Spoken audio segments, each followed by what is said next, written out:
Jamaica has also been the largest recipient of Chinese investments in the Caribbean. How has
is being paid to the region. If in fact the U.S. went to war with China, what umbrella are you under? If Jamaica decides to pick up the 5G technology in the future, and with all the implications that you have suggested, do you believe that the U.S. will be inclined to take action against Jamaica in some shape or form? No. But what would happen? What would happen? And you know, there's one thing you go back, and the Chinese are famous for that they always use one word it's like a punishment word. Mm-hmm. There's consequences. Think about that. You write it in your paper all the time because they come out. You never hear it come from the Jamaican, from the Chinese ambassador, Mm-hmm. because he doesn't give interviews. He doesn't sit in a chair like this and take questions. That's true. It's always his PAO that answers everything. Always. Mm-hmm. So when you look at the 5G, as we mentioned just a little bit ago, your private data, your financing, which means that the banking could be involved, because if you can't transmit this data over a clean line, you can't access the treasury or your corresponding bank. Just think about that. These are little things that normally people don't think about when you're making decisions. Credit cards. Let's say 70% of your gross national product is on tourism. 70%. If you couldn't use your credit card to Jamaica, but you could use it in the Bahamas, what country are you going to go to? If I can't use my credit card. And Americans are famous for using that credit card. We all are famous in using that credit card anymore, but you know, if you can't use it. So that's just banking. That's just banking. Intelligence, data between the U.S. and the JDF.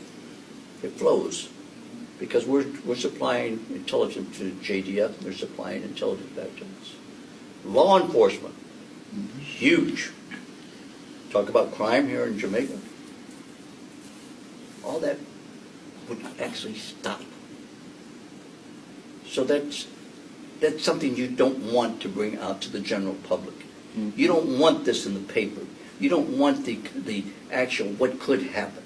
You know, what could happen, because it would spook me, and you do not want to do that to the Jamaican people. But at the same time, you need to actually see that the consequences could be.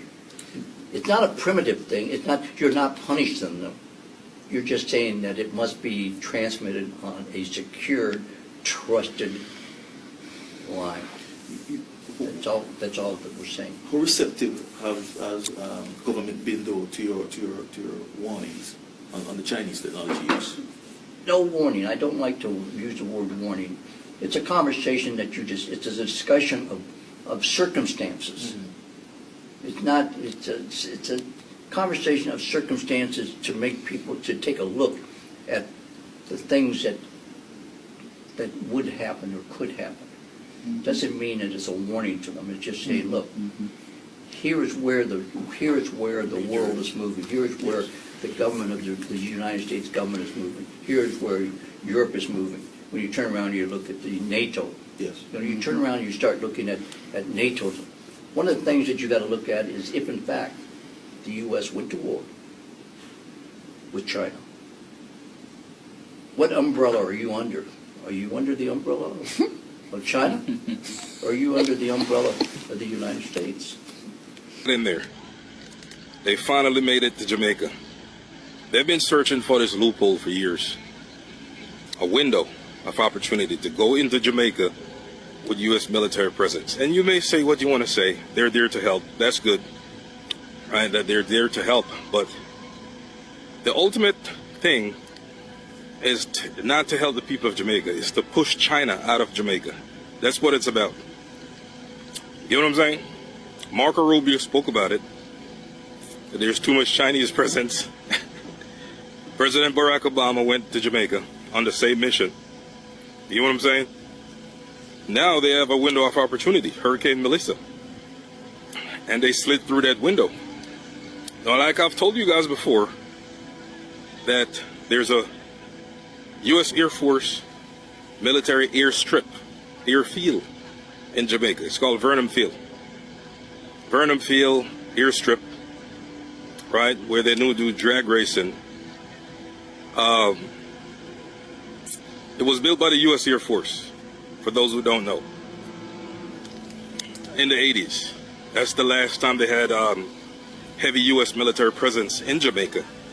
And now you can see they use the opportunity of Hurricane Melissa. Okay, let's say they're there to help, But it's not the people that's the main thing. If you notice how fast BBC, Fox News, CSNBC, MSNBC, all these major news outlets just ended up in Jamaica. Boom, all of a sudden before the hurricane. You understand?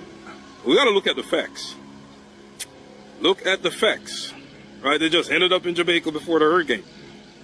Right? Covering the story in depth, in crevices and corner, that these big major news outlets like BBC, Fox News, MSNBC, those cameras have never been in those parts of Jamaica before.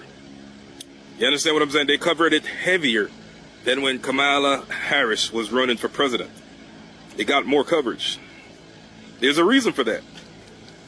The reason is the United States want to establish a military presence in Jamaica to push Chinese government up out of there. That's it. So don't be crisscrossed, don't be fooled, and think, yeah, they're just here to help us.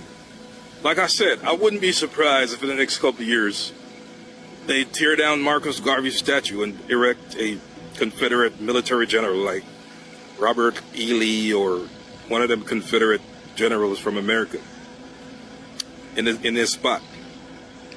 Yeah, it wouldn't shock me. It would not shock me if they say, you know what, forget Marcus Garvey. Because you know that the Trump administration, they don't like black history. So, you understand? So I wouldn't be surprised. Be like, well, you know what? We're going to erect one of our Confederate generals. You know, people, those generals who used to kill black people for a living back in the days of slavery in America. It wouldn't shock me if one of those statues end up in Jamaica somewhere. You understand? Yeah. So all the people out there, don't fool yourselves. Okay? Don't fool yourself and don't be fooled. Look what they're doing. You know how long America's been waiting for this? An opportunity to just climb through the window and establish a military presence in Jamaica? Years. Since the days of President Obama. They've been trying to get up in there. They've been trying for years to get up in there. You understand? Because they do not want China there. That's the bottom line. Why do you think Marco Rubio came to Jamaica? It's not for Duns River Falls. You understand? This is part of the business. And keep in mind that there's a heavy military presence, U.S. military presence in the Caribbean right now. Would say Venezuela, Trinidad, all these places, wherever. Heavy military presence. So they could just they could just go island hopping at any time. Any given time, they could just hop from island to island. You see what I'm saying? So that's where it's at. Yeah, all these major Fox News, BBC, 60 Minutes, big ass news stations. You know what I'm saying? They don't love Jamaica that much. They don't love the people of Jamaica that much. There's a different agenda. America doesn't even love their own people. Right now, they're starving people in America. You understand? Cutting off their food stamp benefits and all this other SNAP benefits and all this other shit. So do you think they love you that much? A Jamaican person in a Jamaican country? Nah. The love it doesn't run that deep. They don't even like their own people. You see what I'm saying? Yeah, so there's a different agenda and a different ulterior motive. Okay? Stay woke. Peace. This is a message to Andrew Holness. I saw an article where Donald Trump is saying that Jamaicans should get rid of the Chinese. Always remember this. America do not like to see another country strive unless they are the one who are helping. Okay. You see how Haiti need help right now? You see America even looking at Haiti? No, they don't give a fuck about Haiti. You see how Jamaica is developing right now? Jamaica look 10 times better than a lot of place in America, a lot of state. Jamaica looks so different. Jamaica, the land of food and water. You know how long we Jamaicans ask the British, the English people them to fix the road from Montego Bay to Kingston? Them say it impossible for build. You know how long we ask the American to fix the road from Montego Bay to Kingston? Them say it impossible. We ask many other countries and them say it impossible. But the Chinese them do it in a one day. When me say one day, I don't mean one day. But the Chinese them never say it impossible. You see, because them see how the Chinese them are develop a country. Even me myself got Jamaica and last. I couldn't find my way from Spanish Town to Kingston. The amount of road. The road them big and pretty highway. Yo! And the Chinese them we want in our country. We no mash up our country enough. We no put we under enough sufferation. And we now go back where we are come from. We are go full speed ahead. And the Chinese them we want in our country. Cheap and clean. We now sell one pocketbook for $6 to $100. And the Chinese them are sell it for $20. We now sell we a pound of oxtail in America for $15. And if you go to Jamaica, you get it for $700. That is like $5. The Chinese them, we love them in a Jamaica. And them a develop a country. And them make Jamaica look better than America right now. We now sell out the Chinese them. The Chinese them never do nothing yet. The only thing the Chinese them do for we are good. Give a good road. We used to take 4 to 5 hours to go to Montego Bay. Now we can do it in a 2 hour. We love the Chinese them and we now give them away. America no like say nothing good for no country. So Donald Trump, me love you and everything, but leave the Chinese them alone in our country. That's our business. We Jamaican business, not your business. Leave them alone. Make them survive.